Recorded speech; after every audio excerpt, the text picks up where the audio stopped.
प्रश्न रोज्न लाउने अनि प्रश्न रोज्दाखेरि अब तपाईँको उनीहरूले अब कति नम्बरको प्रश्न रोज्छन् त्यसैमा गएर हामी क्रमशः जाने हुन्छ है त।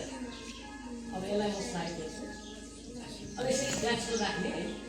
अब तल चाहिँ अब कति नम्बरसम्म प्रश्न नम्बरहरू राख्ने 50 नम्बरसम्म 100 नम्बरसम्म राख्ने अनि त्यस पछाडि अब विद्यार्थीहरूलाई रोज्न लगाउने हामीले रोज्न लाउँदाखेरि अब कति जस्तै मानौँ उदाहरणको लागि बच्चाले रोजे 3 नम्बरको प्रश्न रोजेको नि त 3 नम्बर प्रश्न नम्बर 3 भने हामी 3 नम्बरमा क्लिक गर्छौँ हामी।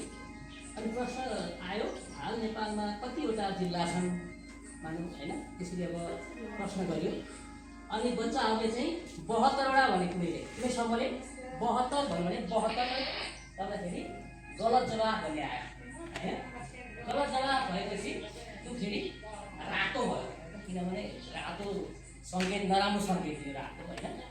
अनि त्यसपछि फेरि हामी ड्यासबाट जान्छौँ अब पहिलाकै ठाउँमा फर्किन्छौँ अनि त्यसपछि फेरि अर्कोलाई सोध्यो त्यही प्रश्न फेरि अब जस्तो मानौँ 77 भनौँ भने अब सही जवाफ बधाई छ भन्छ होइन।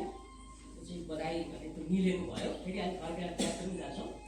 अब अर्कालाई प्रश्न सोध्छौँ कुनै एउटा होइन वर्तमान नेपालका शिक्षामन्त्री कहाँ थियो भनेर प्रश्न गर्दा अनि त्यस पछाडि अब बच्चाहरूले चाहिँ प्रश्न दियो प्रश्न उत्तर दिँदाखेरि अब अर्कै अब उत्तर दियो शक्ति बस्ने भन्यो गलत जवाफ फेरि हामी त्यही ड्यास पहिलाकै ठाउँमा जान्छौँ अनि फेरि त्यसैलाई हामीले सोच्दाखेरि अब सही त्यसले अब ससिन पोख्यो भनेर सही जवाफ राखेको छ भनेपछि यस्तो हाई जवाफको पनि हामीले चाहिँ स्लाइडबाट विद्यार्थीहरूलाई प्रतियोगिता गराउन सक्छौँ।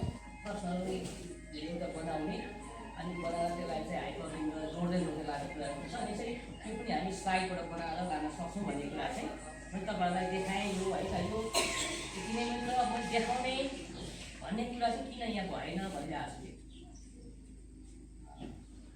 20वटा स्कुलको गीत चाहिँ सुनाउनु। त्यो छ मैले बनाएको थिएँ